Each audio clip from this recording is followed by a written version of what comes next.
오늘 하나님이 우리에게 주시는 말씀입니다. 히브리서 11장 13절에서 16절까지 말씀입니다.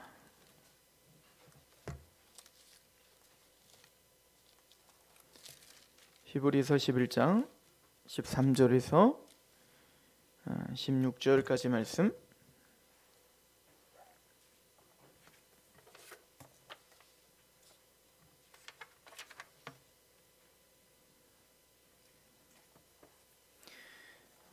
이게 제가 안 바꿨네요. 우리 히브리서 11장 17절에서 19절인데요. 17절에서 19절. 자, 봉독하도록 하겠습니다. 히브리서 11장 17절에서 19절까지 말씀입니다. 아브라함은 시험을 받을 때 믿음으로 이삭을 드렸으니 그는 약속을 받은 자로 돼 그 외아들을 드렸느니라. 그에게 이미 말씀하시기를 내 자손이라 칭할 자는 이삭으로 말미암음이라 하셨으니 그가 하나님이 능히 이삭을 죽은 자 가운데서 다시 살리실 줄로 생각한지라. 비유컨대 그를 죽은 자 가운데서 도로 받은 것이니라. 아멘. 오늘 히브리서 11장을 통해서 믿음이 뭔지를 우리가 상고하고 있었죠. 믿음은 바라는 것들의 실상이요 보이지 않는 것들의 증거다. 우리는 사실은 눈에 보이고 또 잡히는 것들을 믿는 사람들이 아니라 보이지 않고 또 우리의 육적인 어떤 감각으로는 알 수 없는 하나님을 또 하나님의 나라를 우리는 보고 또 믿는 사람들입니다. 그렇기 때문에 믿음이라고 하는 그 역동적인 역사가 사실은 눈에 잘 안 보이는 거죠. 이 믿음이 있는지 없는지를 우리가 확인할 길이 참 어렵다는 겁니다. 그래서 히브리 기자는 사실은 그런데 참된 믿음은 드러날 수밖에 없게 되는데 그 열매를 통해서 드러납니다. 그 열매는 첫 번째는 예배였다라고 했죠. 그래서 믿음이란 우리를 예배하게 합니다. 하나님을 경외하게 하고 하나님을 찾게 하죠. 그리고 두 번째는 그 믿음은 하나님과 동행하게 합니다. 완벽한 삶을 산다는 게 아니에요. 에녹과 같이 동행한다는 것은 고군분투하고 또 죄로 넘어지기도 하고 실수하기도 해요. 그럼에도 불구하고 하나님이 동행해 주시는 거예요. 하나님이 우리를 붙잡아 주시는 거예요. 그리고 우리는 거기에 반응하며 사는 겁니다.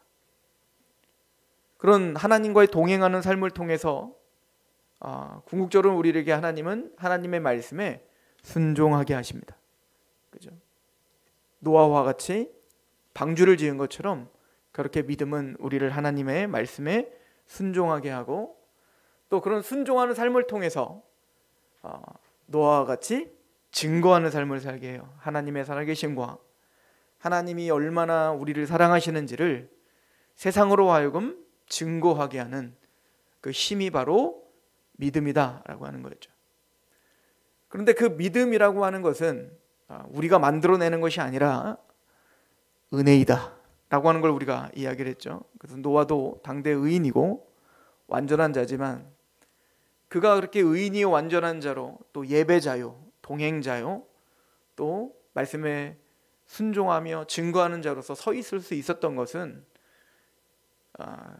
그의 어떠함이 아니라 하나님께 은혜를 입었더라. 뭐 직역을 하면 하나님의 눈에서 그 은혜를 발견했다. 그 은혜를 본 거예요. 그죠? 그렇다면 그 은혜가 무엇인지를 우리는 아브라함을 통해서 배우고 있다라고 했습니다. 그래서 기억하시죠? 아브라함을 통해서 은혜란 무엇인지 설명하는데 은혜는 첫 번째 자격되지 않는 아브라함을 찾아가시는 게 은혜다. 그런 자격되지 않는 아브라함을 찾아가는 게 은혜인데 그런 아브라함을 불러 하나님은 약속하신다. 자격이 되지 않는데 약속한다는 게 당연한 게 아닙니다. 여러분들 아담을 생각해 보세요. 하나님께서 아담에게 뭐라고 했죠? 선악과를 먹지 말라. 먹으면 정령 죽는다요. 그냥 죽으면 되는 겁니다. 먹으면. 근데 아담이 하나님의 말씀을 어기고 선악과를 따먹었어요. 그냥 죽어야 되는 겁니다. 그게 운명이고 그게 공이고 그게 거룩입니다. 그런데 그렇게 아담이 선악과를 따먹자마자 하나님이 약속하십니다. 여자의 후손이 올 거고 그 여자의 후손이 뱀의 머리를 부셔버릴 거야. 이 얘기는 메시아를 통해서 내가 너를 구원할 거야. 더 우리에게 직접적으로 얘기하면 내 아들을 십자가에 달려 너를 구원할 거야. 이 얘기랑 똑같은 거예요. 원시복음이죠. 그게 은혜인 겁니다. 자격이 되지 않는데 그런 자격되지 않는 자에게 약속을 하고 계시다고요.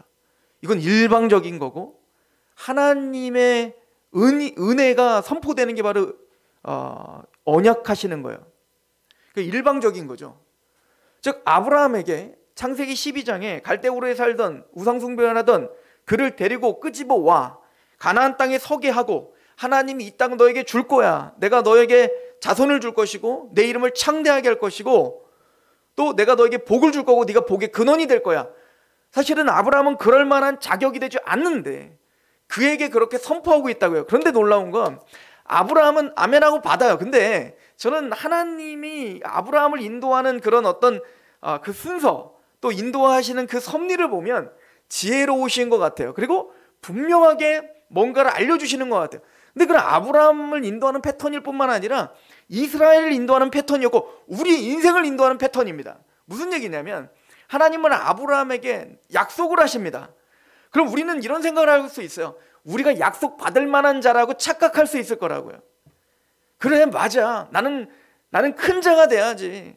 나는 내 이름이 창대하게 돼야지. 하나님이 나를 그렇게 해주셔야지 라고 당연하게 받아들일 수 있다고요. 여러분들도 그렇지 않습니까? 저도 그래요. 왠지 제 아들은 그냥 잘 돼야 될 것 같아요. 왜냐면 내 아들이니까. 다른 애들이랑 달라 보이거든요. 이게 우리의 속임이에요. 우리는 뭔가 다르다는 생각을 한다고요. 하나님이 나를 여기에 불러주신 이유가 있겠지. 내가 뭔가 잘했겠지. 나는 그럴 만한 자격이 되지. 아브라함도 그렇게 생각할 수 있었을 겁니다. 그런데 하나님은 그래서 아브라함이 범죄할 때 허용하신 거예요. 그걸 우리는 허용적 작정. 하나님이 팔다리 묶어가지고 애굽으로 못 내려가게 꽁꽁 묶어놓으면 될 거 아니에요. 그런데 아브라함을 그렇게 꽁꽁 묶지 않고 로봇처럼 하지 않고 내버려 두시는 겁니다. 자유의지로 살 수 있도록 마음대로 살게 냅둬요. 그러니까 하나님이 거기 가뭄이 되니까 하나님의 약속의 땅을 떠나 자꾸 애굽으로 가는 겁니다. 가서 자기 아내를 팔아버리기까지 한다고요. 정말 상상이나 했겠어요? 처음에 약속을 받았을 때 아멘 그렇게 하나님이 나에게 믿습니다 라고 했을 거 아니에요. 자신이 사라를 통해서 그렇게 자녀를 주실 건데 그 사라를 애굽 파라오에게 팔아버릴 줄 자기가 알았겠냐고요. 자기가 나는 괜찮은 사람인 줄 알았겠지. 여러분들 다윗이 골리앗을 물맷돌 하나로 넘어뜨린 다음에 내가 이렇게 믿음으로 승리했지만 나중에는 내가 간음도 저지르고 내가 살인도 저지르겠다 이랬겠냐고요. 자신의 모습과 자신의 악함을 전혀 인식하지 못하고 있었겠죠. 하나님은 그런 아브라함에게 하나님은 그가 범죄하려고 할 때 그걸 내버려 두십니다. 그 과정을 통해서 아브라함은 분명히 깨달아야 되는 게 있어요. 뭐냐면 나는 약속을 받을 자격이 안 되는 자였구나. 나는 하나님의 은혜를 받을 만한 자격이 안 되는 자구나 라고 하는 것을 아브라함의 전체 인생을 통해서 배워야 됐다고요. 그래서 창세기 12장에 부름을 받고 창세기 21장에 이삭이 태어나는 그 장면, 그 기둥에 12장과 20장 그 기둥에 동일한 이야기가 나오지 않습니까? 사라 팔아먹는 이야기가 나오는 거예요. 부르심 받은 그때부터 이삭을 받는 그 약속이 성취되는 그때까지 아브라함의 약함과 자격 없음과 변함없는 죄악됨, 아브라함은 그걸 직시해야 되는 겁니다. 이스라엘도 똑같습니다. 하나님은 애굽에서 니들이 얼마나 죄인인지를 알고 깨달아라 라고 하며 다 깨달으면 끄집어내는 게 아니라 우선 끄집어내시는 거예요. 하나님의 전적인 은혜로 그들이 하나님께 아브라함과 이삭과 야곱에게 약속하신 약속대로 우리를 제발 이 애굽에서 끄집어내주세요 라고 하지 않았다고요. 그냥 힘들어서 부러지셨을 뿐이에요. 아우성쳤을 뿐이에요. 하나님이 하나님의 언약을 기억하시고 하나님이 모세를 준비하시고 모세를 통하여 하나님이 전적인 주권으로 그들에게 어떻게 끄집어내시는 거예요. 그리고 그 약속도 아브라함에게 하나님이 일방적으로 하신 약속이에요. 그들은 구원을 받고 사실 이해가 가지 않아요. 왜 우리가 구원받았지? 왜 우리가 하나님의 은혜 가운데 이렇게 있을 수 있지? 홍해가 왜 갈라진 거지? 우리에게는 아무런 능력이 없는데 말이에요. 그럼에도 불구하고 이스라엘 백성들은 원망하고 죄를 짓고 넘어지고 그런 하나님의 놀라운 구원을 경험했음에도 불구하고 40년 내내 그들이 했던 행동은 뭐죠? 하나님을 대적하는 일이었습니다. 그런데 하나님은 그 일들을 허용하셨다고요. 왜요? 그 과정을 통해서 그들이 깨달아야 되는 게 있어요. 가나안 땅에 들어가기 전에 그들이 깨달아야 되는 것은 우리가 파라오구나라는 걸 깨달아야 돼요. 10가지 재앙을 내렸지만 끝까지 완악하여 완고하여 하나님께 순종하지 않았던 파라오. 그래서 마침내는 홍해에서 완전히 파멸당할 수밖에 없었던 파라오. 그걸 뭐라고 하냐면 목이 곧었다라고 말하는 거예요. 사실은 목이 곧었다. 근데 사실은 이스라엘 백성들이 40년 내내 보여준 게 뭐예요? 목이 곧었다예요. 목이 곧었다. 근데 파라오와 다른 게 있다면 파라오는 홍해에서 그냥 파멸시켜버리고 끝내지만 이스라엘은 끝까지 하나님이 인도하시어 마침내 가나안 땅에 들어가게 하시고야 마시더라. 은혜인 걸 깨달아야 되는 겁니다. 은혜. 은혜란 자격 없는 사람들에게 하나님의 전적인 주권 속에서 약속을 해주시는 게 은혜인 거예요. 그리고 우리가 상고했지만 그 은혜를 통해서 주신 약속을 아브라함이 믿지 못하고 사라를 팔아버리고, 그래서 하나님은 창세기 15장에 그를 하늘의 별을 보게 하고 믿게 하시죠. 내가 너에게 자손을 줄 거야. 아브라함이 뭐라고 합니까? 15장에 됐습니다 하나님. 하나님 나에게 자식 주지 않았습니다. 엘리에셀로 합시다 이렇게 말해요. 엘리에셀로 합시다. 내 종으로 합시다. 아니 너의 몸에서 날 자가 그 자손이야 라고 말한다고요.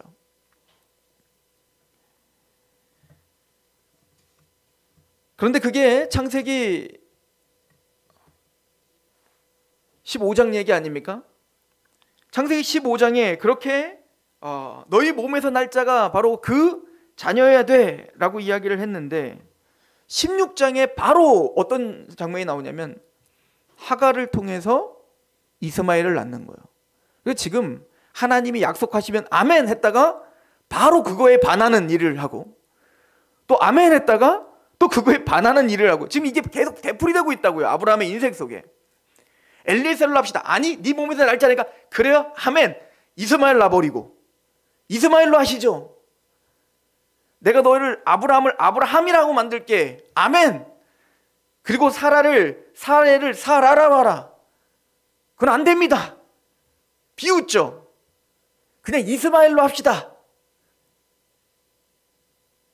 그러니까 끊임없이 이 아브라함이라고 하는 인생이 하나님의 약속을 듣고 아멘 하지만 자신의 생각에 맞는 기준에 따라 아멘하고 있는 거예요.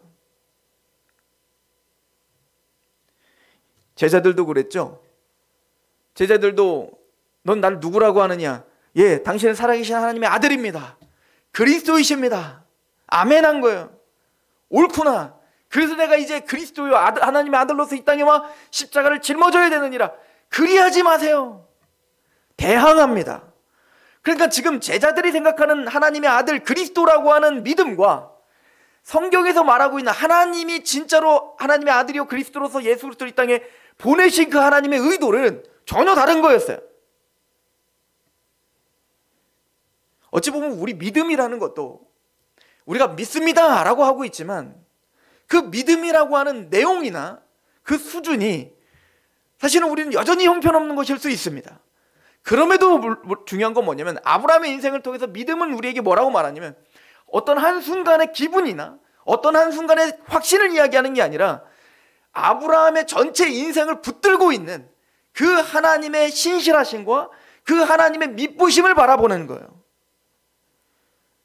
순간순간 넘어지고 쓰러지고 불신하고 있는 그 아브라함의 모습 속에서도 그럼에도 불구하고 그런 아브라함을 부르시고 가나안으로 데려오시고 약속하시고 그 약속을 저버리지만 다시 그 약속을 다시 믿게 하시고, 그리고 하늘을 바라보게 하여 하나님 말씀, 땅이 아니라 하늘을 바라보게 하여 그 약속을 드디어 믿어 의롭다 하시고, 근데 의롭다함을 받았지만 그럼에도 불구하고 또 넘어지고 또 넘어지고 마침내 또 사라를 또 팔아버리고 있는, 또 하나님 약속은 또 비웃어버리고 있는 그런 연약함 속에서도 하나님은 그러거나 말거나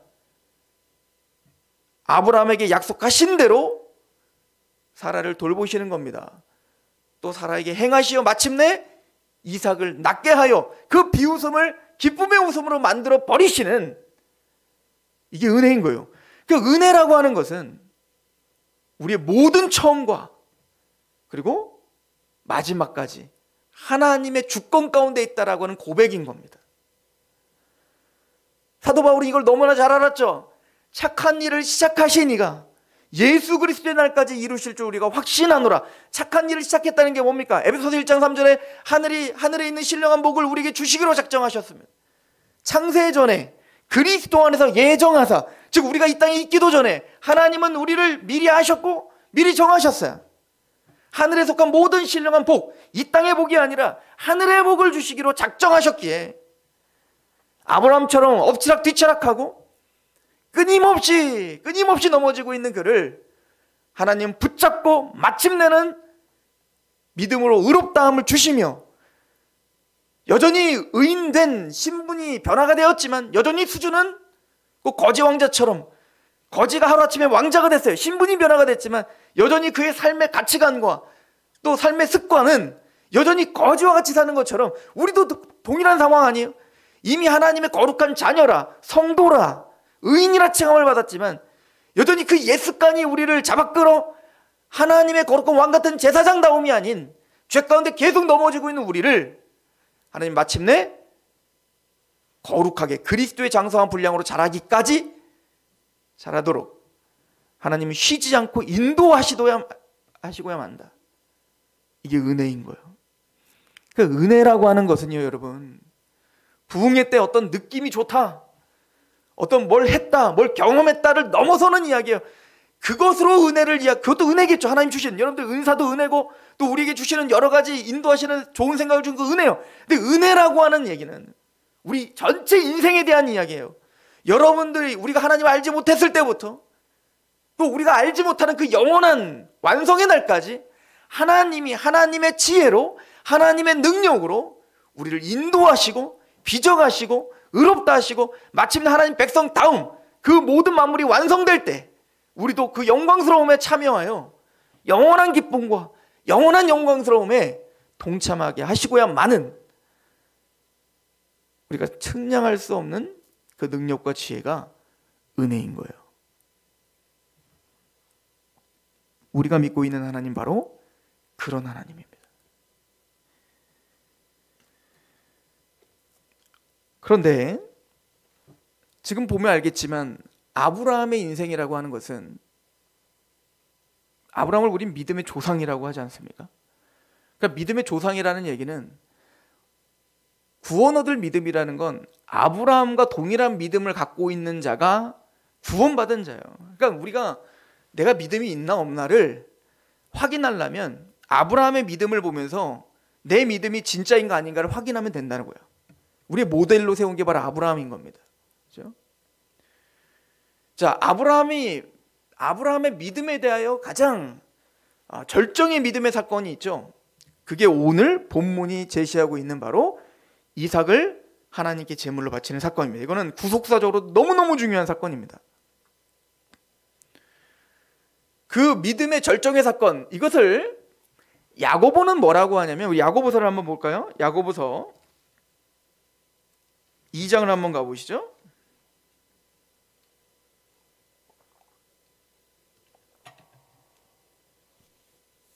야고보서 2장 20절입니다.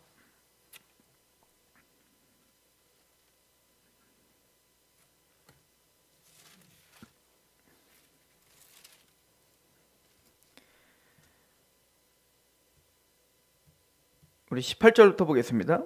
어떤 사람은 말하기를 너는 믿음이 있고 나는 행함이 있으니 행함이 없는 내 믿음을 내게 보이라. 나는 행함으로 내 믿음을 내게 보이리라 하리라. 내가 하나님은 한 분이신 줄을 믿는 줄 믿느냐? 잘 아는도다. 귀신들도 믿고 떠느니라. 그러니까 여기서 말하는 믿음은 지식적 믿음이죠. 참된 구원 얻을 믿음이 아니라는 거예요. 그럼 진짜 구원 얻을 믿음은 뭐죠? 20절 아하 허탄한 사람아 행함이 없는 믿음이 헛것인 줄 알고자 하느냐? 우리 조상 아브라함이 그 아들 이삭을 제단에 바칠 때 행함으로 의롭다 하심을 받은 것이 아니냐? 내가 보거니와 믿음이 그의 행함과 함께 일하고 행함으로 믿음이 온전하게 되었느니라. 이에 성경에 이른 바 아브라함이 하나님을 믿으니 이것을 의로 여기셨다는 말씀이 이루어졌고 그는 하나님의 벗이라 칭함을 받았나니 이러보건대 사람이 행함으로 의롭다 하심을 받고 믿음으로만은 아니니라. 이게 우리에겐 참 갈등이 되는 구절 아닙니까? 제가 설명하고 있었던 내용도 다 믿음으로 구원받는 거지 행함으로 구원받는 것도 아니고 그 믿음조차도 우리가 하는 것이 아니라 누가 해주시는 겁니까? 하나님이 해주시는 건데 야고보는 완전히 반대의 이야기를 하고 있는 것처럼 보이는 거예요. 아브라함이 의롭다함을 받은 것은 믿음으로만이 아니라 행함으로 받은 거다 이렇게 말하지 않습니까? 근데 자세히 한번 보시면 사실은 이 야고보가 말하고 있는 것은 행함으로 구원받는다는 얘기가 아니에요. 행함은 구원받을 만한 구원시킬 만한 능력이 없어요. 또 우리가 구원받을 만큼 행할 수 있는 능력이 우리에게 없어요. 지금 야고보는 믿음을 강조하고 있는 겁니다. 그러니까 지금 뭐에 비교하고 있는 거예요? 거짓된 믿음, 귀신의 믿음과 구원 얻을 진짜 하나님의 백성들의 믿음은 다르다는 걸 얘기하는 거예요. 거짓된 믿음은 귀신과 같이 귀신처럼 잘 알아요. 그죠? 그냥 잘 알아요. 십자가도 잘 알고 부활도 잘 알고 성경 공부도 잘하고 성경도 잘하고 지식도 많고. 그런데 문제는 귀신들은 우리보다 더 잘 알지만 그들은 구원 못 얻잖아요. 거기는 회개함이 없고 거기는 예수 그리스도의 십자가 부활의 연합됨이 없고 거기는 하나님의 거듭남으로 말미암은 그 사랑의 강건함도 없어요. 즉 실제적으로 그 복음이 그들에게 적용이 되질 않는다고요. 그건 귀신의 믿음이에요.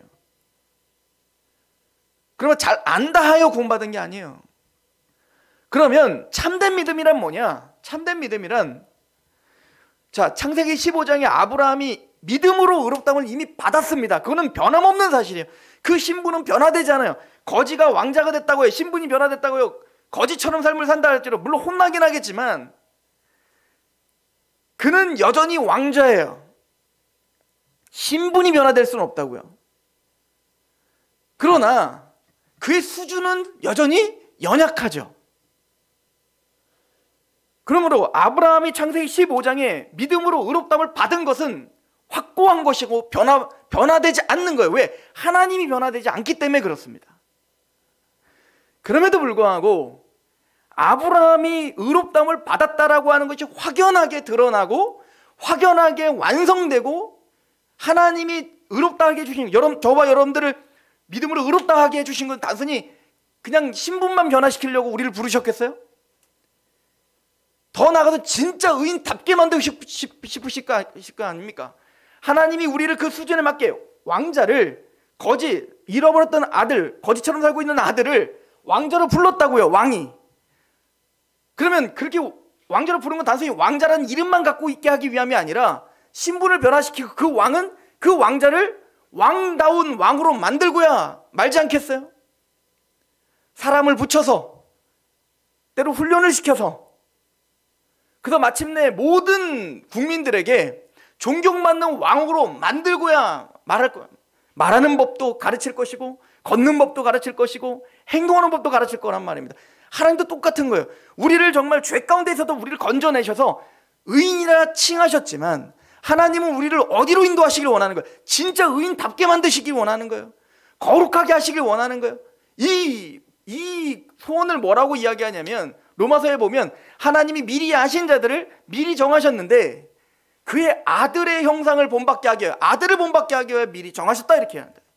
예수님이 하나님께 온전히 순종하신 것처럼 거룩하셨던 것처럼 우리 또한 그렇게 거룩한 자로 만드시려고 우리를 부르셨고 우리를 의롭다 하신 거란 말이에요. 근데 아브라함의 인생을 보면 창세기 15장에 의롭다함을 받았지만 우리가 계속 말한 것처럼 그는 여전히 하나님을 비웃기도 하고 사라를 또 팔아버리기도 하는 연약함 속에 있었다고요. 그런데 그런 과정 속에서 하나님은 그를 떠나지 않아 마침내는 어떻게 했어요? 그에게 이삭을 주시고야 말아요. 자, 한번 이렇게 생각해 보세요. 창세기 12장에도 가뭄이 들자 애굽으로 도망갔더니 땅도 버렸죠. 가나안 땅 주겠다는데 땅 버렸죠. 또 하나님이 씨 주겠다고 했는데 그 씨의 통로인 사라를 버렸죠. 또 하나님 너와 함께 하겠다 하는데 그 하나님 버리고 파라오에게 자기 아내를 팔아버리죠. 하나님이 주신 약속을 다 개차반처럼 여기고 있는데 하나님은 그럼에도 불구하고 아브라함에게 다시 가나안 땅으로 오게 하여 그 땅을 돌려주시고 그 씨의 통로인 자손의 통로인 사라를 돌려주시고 또 파라오, 자기에게 해를 가했던 그 파라오에게 하나님은 저주를 내셔서 너를 축복한 자를 축복하고 저주하는 자를 저주하겠다는 그 말씀을 성실히 이행하셨어요. 아브라함은 하나님의 말씀을 성실히 이행하지 않았는데 하나님은 그럼에도 불구하고 그를 향한 그 사랑을 쉬지 않으셨다고요. 이 온전한 이성이 있다면 좀 깨달아야죠. 어떻게? 하나님이 누구신지. 하나님이 누구신지를 끊임없이 배워가야 되는 거예요. 맞아요. 그렇게 배우고 배워도 또 넘어지고 또 넘어져요. 하나님을 비웃었어요. 그럼에도 불구하고 하나님은 21장에 이삭을 주면서 뭐라고요? 그럼에도 불구하고 하나님은 어떻게 했다는 거예요? 사라를 돌보셨다. 사라에게 그렇게 행하셨다. 하나님이 정말 행하신 대로, 말씀하신 대로 성취되고야 말아요. 시간이 얼마나 오를지 모르지만 하나님은 하나님의 때에 정말 100세에 하나님은 아들을 주시고야 말아요. 이 과정들을 통하여 아브라함은 배운 거예요. 뭘 배웠죠? 하나님을 배운 거예요. 하나님의 뭐에 대해서 배운 거죠? 신실하심을 배운 거예요. 하나님이 약속하시면, 그 말씀하시면 그 말씀을 어떻게 성실하게 인도하시고 이루시고야 마는지를 우리는 배우는 거예요. 그게 21장의 사건이에요. 이삭이 태어남은 아브라함의 인생 일대에 있어서 너무너무 기쁜 사건이었어요. 그건 단순히 아들이 없는데 아들이 생겼다는 기쁨 이상의 것입니다. 하나님이 진짜 나와 함께 계시는 거구나. 하나님이 창세기 12장에 나를 75세 때 불렀을 때 이삭을 줄 거야, 내가 너에게 씨를 줄 거야 라고 했는데 나는 그 긴 기간 동안 나 인생 속에 하나님을 저버렸지만 하나님은 마침내 나에게 약속하신 대로 완성하셨구나. 하나님 정말 신실하시구나. 이사야 55장 11절에 말합니다. 하나님의 말씀은 비와 눈과 같아서 하늘에서 비와 눈이 내리면, 한번 내려지면, 여러분들 비와 눈이 내려가지고 땅에 내렸다가 아무것도 일하지 않고 그냥 하늘로 쏙 올라가는 비와 눈이 어디 있어요? 이사야서는 말합니다. 비와 눈이 하늘에서 내려서는 땅을 적시고 열매를 맺게 하고 시내를 흐르게 하는단 말이에요. 뭔가 그 비와 눈이 이 땅에 내려온 그 목적을 달성하고 하늘로 가요. 마찬가지로 하나님의 말씀이 비와 눈과 같아서 하나님이 한번 선포하신 말씀은 반드시 형통하게 해요. 그 일을 반드시 이루어내고야 말아요. 믿음이란 변화무쌍한 나를 믿는 게 아니에요. 내 감정을 믿는 게 아니라고, 내 느낌을 믿는 게 아니라고요. 오늘 설교를 들었더니 막 뜨거워졌어요. 와, 나 믿음 좋구나. 난 구원받았구나. 근데 내일 갔더니 또 자녀들과 씨름하고 또 사회에서 씨름하고 그러면서 또 우리의 생각들이 부정적으로 되고 그러면 난 구원 못 받았구나. 우리의 느낌은 믿을 만하지 못하다고요. 여러분 비행기 한번 타고 가보세요. 비행기 타고 가면 비행기가 몇 킬로로 나릅니까? 모르겠네요. 1000킬로? 아무튼 엄청 빠르게 날라요. 근데 중요한 거는 우리 느낌은 그렇게 빠르게 느껴지질 않아요. 근데 오토바이 한 60킬로만 달려도 너무 빨라갖고 막 미칠 것 같아요. 이게 우리 느낌이라고요. 우리의 느낌과 감정은 믿을 만한 게 아니에요. 신뢰할 만한 게 아니라고요. 우리가 흔히 오해하는 믿음에 대한 오해가 두 가지가 있는데, 첫 번째는 신념을 믿음으로 착각하는 겁니다. 신념이라고 하는 것은 내가 만들어내는 건 신념이고, 믿음은 내가 만드는 게 아니라 외부에서 주어지는 게 믿음이에요. 그럼 그 신념과 믿음의 가장 큰 차이는 뭘까? 이게 사실은 다 마음에서 일어나는 거기 때문에 분간하기가 힘들어요. 예를 들어 베드로는 믿음으로 무리를 걸었어요. 근데 만약에 제가 무리를 걷고 싶다고 하여, 하나님 내가 무리를 걷고 싶습니다. 내 이기적인 욕망 때문이 아니라 내가 무리를 걸음으로 하나님의 살아계심을 이 세상에 알리고 싶습니다. 내가 높아지려는 게 아니라 하나님이 영광받게 하기 위하여 나는 무리를 걷고 싶습니다. 믿음이 생기질 않아서 열심히 기도하고 금식하고 40일 작전 기도를 했더니 마침내는 막 확신이 생겨요. 하나님 정말 날 무리를 걷게 할 것 같아요. 나를 통해 하나님 영광 받으실 것 같아요. 아멘. 그리고 여러분들을 싹 다 데리고 제가 바닷가 갔습니다. 저는 어떻게 됐을까요? 빠지는 거예요. 100% 빠집니다. 이건 믿음 없어서가 아니라 그냥 빠지는 게 맞는 거예요. 그럼 베드로는 왜 무리를 걷고 나는 무리를 못 걷는 겁니까? 베드로는 중간에 의심이라도 했지. 저는 의심도 안 했다고 해봅시다. 전 진짜 믿었다고요. 나는 정말 무리를 걸어 있다고 정말 확신했다고요. 저는 신념이었고 베드로는 믿음이었던 거예요. 누구 맘대로. 그 차이점은 여기 있는 거예요. 베드로는 무리를 걸어오라 하신 예수님의 말씀을 의지하고 간 거예요. 주님 우리가 무리를 걸으라고 하지 않아요. 그건 특별한 상황 속에 베드로에게 주신 말씀이에요. 그게 어떤 미사와 어구를 붙이든 그게 어떤 좋은 목적을 갖고 있든 우리의 믿음의 근거는 반드시 하나님의 말씀이어야지. 내가 만들어내는 걸 신념이라고 하는 겁니다. 우리는 교회 안에 이 신념과 믿음을 착각하는 경우가 너무 많습니다. 전 그 대표적인 게 예배당 건축이라고 생각해요. 여러분들 예배당 건축은 합리적으로 하면 됩니다. 우리 인원이 100명이면 좀 한 200명 정도 되는 거 그렇게 하면 돼요. 믿음으로 1000명짜리를 짓겠습니다. 하나님 그거 원하지 않으세요. 그건 신념이에요. 그걸 다 나쁘다고는 하지 않아요. 왜냐하면 그렇게 해서 정말로 많은 사람들이 와서 하면 좋죠. 그런데 그거를 믿음이라고 자꾸 이야기하지 말란 말입니다. 믿음은 정확한 하나님의 말씀이 기준된 거여야 되는 거예요. 또한 우리가 또 착각하는 것은 믿음이라고 하는 것을 신비한 어떤 현상이나 기적이나 체험 이것 자체를 믿음이라 여기는 경우가 많아요. 근데 여러분들 마태복음 24장 24절에 예수님께서 마지막 때를 이야기하면서 거짓 선지자와 거짓 그리스도들이 적그리스도들이 우리를 현혹하게 하는 가장 좋은 무기가 뭐라고요? 큰 표적을 보여 할 수만 있으면 택하신 자들을 미혹하리라. 그러니까 기적과 어떤 표적 이런 것들을 보는 것이 부정적이라는 게 아니에요. 그러나 그것이 우리의 믿음의 바탕은 될 수 없다는 얘기인 겁니다. 계시록 13장에 보면 13장 13절에 보면 두 번째 짐승 그러니까 그 용에게 절을 사탄에게 절을 하게 하기 위해서 사탄의 전략 중에 하나가 뭐냐면 하늘에서 불이 땅에 떨어지게 하는 큰 이적을 보여 우상에게 절을 하게 합니다. 이게 지금 교회 밖에서 일어나는 게 아니라 교회 안에서 하나님의 백성들을 유혹하기 위해서 그렇게 거짓된 선생들과 거짓된 그리스도가 그렇게 기적들을 보일 수 있다는 얘기인 거예요. 이 얘기는 뭐냐면 그럼 예수님과 사도들은 기적 안 베풀었어요? 베풀었죠. 기적 자체로는 그게 참된 선지자냐 아니냐를 우리가 확인할 길이 없다는 얘기인 거예요. 그러면 선한 기적이 나오면 우리에게 믿음을 준가요? 그것도 아니에요. 여러분들 예수님이 얼마나 많은 기적을 베풀었어요. 어떤 목회자도 아니고 예수님이 표적과 기적을 베풀었다고요.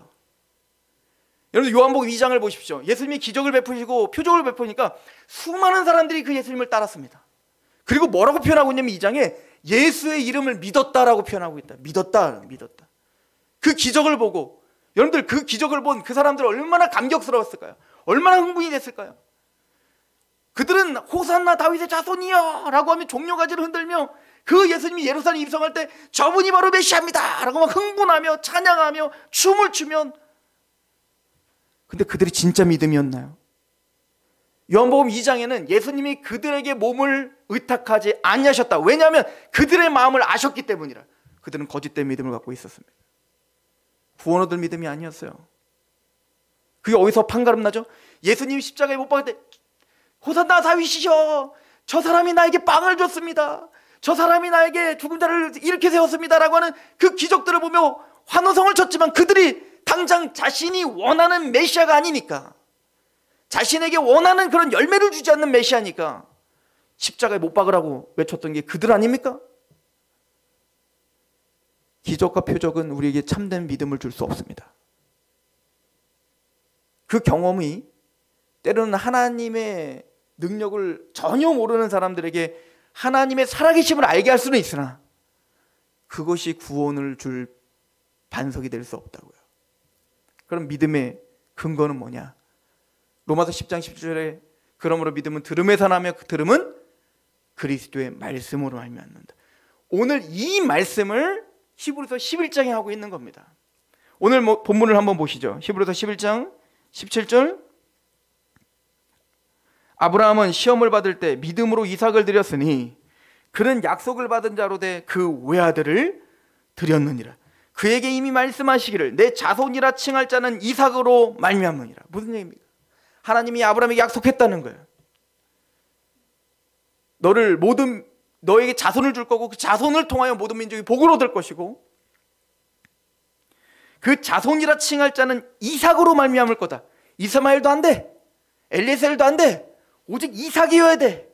아브라함은 끊임없이 그걸 거부했지만 하나님 그걸 믿게 하셨고 마침내 이삭을 주시고야 말잖아요.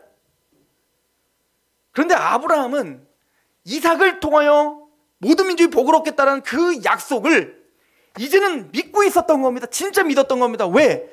처음에 못 믿었죠. 비웃기까지 했잖아요. 근데 그의 인생을 통해 배운 거야. 하나님의 신실하심을 배운 거예요. 하나님 한번 약속하시면 반드시 이루셔. 그런데 지금 갈등이 생겼어요. 하나님은 이삭을 통하여 네 이름을 창대케 하고 또 많은 민족이 복을 얻게 할 건데 그럼 이삭은 살아있어야 되거든요. 근데 지금 하나님이 이삭 죽이라는 거예요. 이게 안 맞는다고요, 현실이랑. 그때 믿음이 필요했던 거예요, 아브라함에게. 아브라함이 그때 믿음으로 이삭을 드렸습니다 할 때 우리는 오해하시지 말아야 되는 게, 제가 이렇게 설교했다고 해봅시다. 여러분들, 믿음이란 아브라함이 100세 때 얻은 얼마나 소중하겠습니까? 얼마나 귀하겠습니까?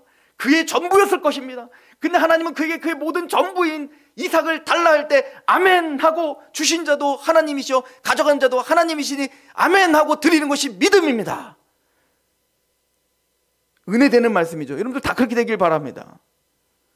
근데 적어도 이삭에 대한 이 히브리서의 이야기는 믿음의 근거가 네, 하나님 겁니다 하고 모든 걸 포기하는 게 믿음이 아니고, 여기서 강조하는 건 뭐냐면 아브라함은 믿었다. 뭘 믿었을까요? 약속을 믿었다는 거예요. 그래서 하나님이 지금 이삭을 달라 하고 사실 죽이라는 거지만 아브라함은 믿음으로 이삭을 제물로 드리기로 작정한 겁니다. 그 믿음이란 한번 보시죠. 18절에 그에게 이미 말씀하시길 내 자손이라 칭할 자는 이삭으로 말미암으리라 하셨으니 그가 하나님이 능히 이삭을 죽은 자 가운데서 다시 살리실 거라고 믿은 거예요. 하나님의 명령이기 때문에 지금 제물로 드리지만 가져가 주신 자도 하나님이고 가져간 자도 하나님이니까 아멘하고 내 소중을 드릴 수 있는 게 믿음이라고 말하는 게 아니라, 내가 이삭을 죽이더라도 하나님 다시 살리고야 말 것이다. 다시 살아날 것이다. 이걸 믿은 겁니다. 왜 그걸 믿었을까요? 약속을 믿었기 때문에 그렇습니다. 왜냐하면 하나님의 약속이 성취되려면 누군 죽으면 안 돼요. 이삭은 죽으면 안 돼요. 차라리 이삭이 결혼을 해가지고 이미 야곱과 에서가 낳았으면 상관없어. 왜? 그 이삭의 아들인 야곱을 통해서 12아들을 그렇게 낳으면. 근데 지금 이삭은 아직 결혼도 안 했다고요. 그러니 이삭이 죽어버리면 하나님이 75세 때부터 계속 약속한 그 약속이 이루어질 수가 없게 되는 거예요. 그런데 아브라함은 믿은 겁니다. 뭘? 하나님의 약속을 믿은 겁니다. 하나님이 이 이삭을 통해 그 일을 이룬다고 했으니 하나님은 내가 이삭을 죽이더라도 다시 살리고야 만다. 왜? 약속은 신실하니까. 하나님은 그런 분이니까 하나님을 믿은 겁니다. 그 약속을 하신 그 하나님의 첫 번째는 자비를 믿은 거예요. 은혜를 믿은 거예요. 그 약속하신 하나님의 두 번째는 능력을 믿은 거예요. 빛이 있으라. 그럼 빛이 있는 거예요. 종류별로 땅의 모든 기는 자들을 내라. 그럼 생기는 거예요. 창조의 능력의 말씀을 믿은 거예요. 죽었던 이삭을 다시 살릴 수 있는 하나님의 말씀을 생명을 줄 수 있다는 걸 믿은 거예요. 아브라함이 이걸 믿었다는 걸 우리가 어떻게 할 수 있냐면, 여러분들 창세기 22장에 이 이삭을 바치는 장면을 가면 종들과 함께 이삭을 대동하여 지금 모리아산을 갑니다. 그런데 이제는 모리아산이 보이니까 아브라함이 종들 보고 뭐라고 하냐면 너희들은 여기 있어라. 그러니 이삭 보고 그 장작을 짊어 매라고 하고 가는데 그 종들에게 뭐라고 하냐면 우리가 하나님께 제사를 드리고 돌아올 것이다 라고 말해요. 나만 돌아오는 게 아니라 이삭과 지금 함께 우리가 가서 하나님께 제사를 드리고 우리가 함께 돌아올 거라고 믿었다고요. 아브라함은 이삭을 다시 살려줄 거라고 분명히 믿었던 겁니다. 올라가는 길에 이삭이 묻습니다. 아버지, 장작도 있고 모든 게 준비됐는데 재물이 없어요. 아버지, 재물이 어디 있어요? 그랬더니 아브라함이 뭐라고 하죠? 조용히 하고 따라오너라, 이렇게 말하지 않아요. 재물은 여호와께서 자기를 위하여 친히 준비하셨다. 하나님이 준비하신다. 정말로. 근데 하나님 아예 죽이지도 못하게 하시죠. 그러나 아브라함은 마음속에 이미 누굴 죽이고 올라간 거예요. 이삭을 이미 죽인 거예요. 그래서 재밌는 건 여러분들, 이 부엘세바에서 지금 모리아산까지, 예루살렘까지 걸어오는데 사흘길을 걸어왔다, 이게 3일을 걸어온 거예요. 그러니까 이미 부엘세바에서 출발할 때 이 마음속에는 아브라함은 누굴 이미 죽여놓고 간 거예요. 이미 진짜로 죽일 거를 다짐하고 간 겁니다. 이미 죽은 거예요. 누가? 이삭이 그 마음속에 이미 죽은 겁니다. 그런데 3일 만에 가서 하나님이 다시 누굴 정말로 그 믿음대로 어떻게 하셨죠? 돌려주셨죠. 다시 살아난 거예요. 이게 바로 부활이에요. 십자가 부활을 우리에게 설명하는 겁니다. 예수님이 십자가에 죽으시고 3일 만에 부활하신 거예요. 그리고 재밌는 것은 지금 이 모리아산은 구속사적으로 굉장히 중요하다고 했죠. 이 모리아산에 예수님 그 재물을 다시 돌려준데 아브라함이 뭐라고 하냐면 그래서 여호와 이레라고 표현했다고요. 하나님이 이 산에서 재물을 준비하시라. 이 역사, 이 성취되는 역사가 이 산에서 있을 것이다 라고 외친 거예요. 그리고 그 모리아산에 뭐가 세워져요? 솔로몬이 그 모리아산에서 성전을 세우는 거예요. 우리의 대속제물이 되는 그 십자가를 상징하는 성전, 하나님과 우리를 연결시켜주는, 화해시켜주는 십자가 부활의 모형인 성전이 그 모리아산에 세워지고 그 한 제물은 바로 예수 그리스도를 예표하는 거죠. 여러분들, 믿음이라고 하는 것은 첫 번째 그 근거는 약속인 거예요. 우리의 감정, 우리의 열심, 우리의 확신 언제든지 무너질 수 있습니다. 모래 위에 세운 성과 같아요. 그러나 말씀에 근거한 것은 반석 위에 세운 증거 같은 거예요. 우리는 변화되고 넘어지고 쓰러지지만 하나님은 신실하시며 그 신실하신 하나님의 말씀이 우리의 믿음의 근거가 되어야 되는 거예요. 그래서 믿음은 들음에서 나며 들음은 그리스도의 말씀으로 말미암는다라고 이야기하는 것입니다. 여러분들, 말씀에 근거한 믿음이 아니라면 언제든지 폭삭 주저앉을 수 있는 겁니다. 또 하나는 저는 믿음이란, 그 이삭을 바치는 그 사건을 통해서 믿음이란 하나님을 배우는 거예요. 그 믿음의 절정의 사건에 저는 아브라함이 하나님의 심정을 배웠다고 봐요. 독생한, 모노게네스라고 일부러 써 있거든요. 독생한, 독특한 언약의 자손인 이거는 수많은 아들들이 있다 할지라도 걔는 독특한 아들이라는 얘기인 거예요. 이스마엘과는 다른 거예요. 그 독특한 유일한 하나님의 언약의 자손인 그 이삭을 죽일 수밖에 없는 그 처참한 그 상황이 직면하고 있는 아브라함은 훗날 우리를 구원하시기 위하여 자기 아들을 독생하신 모노게네스, 독생자이신 예수 그리스도를 십자가에 못 박을 수밖에 없는 그 하나님의 심정을 배우고 있는 거라고 저는 봐요. 믿음의 성장이란 하나님을 아는 것입니다. 하나님의 마음을 이해하는 거예요. 우리에게 부어주신 그 은혜라고 하는 것이 얼마나 놀라운 큰 것인지, 상상할 수 없는 것인지를 알고 그 하나님의 마음에 동참하는 것, 이게 믿음이 우리를 데리고 가는 곳입니다.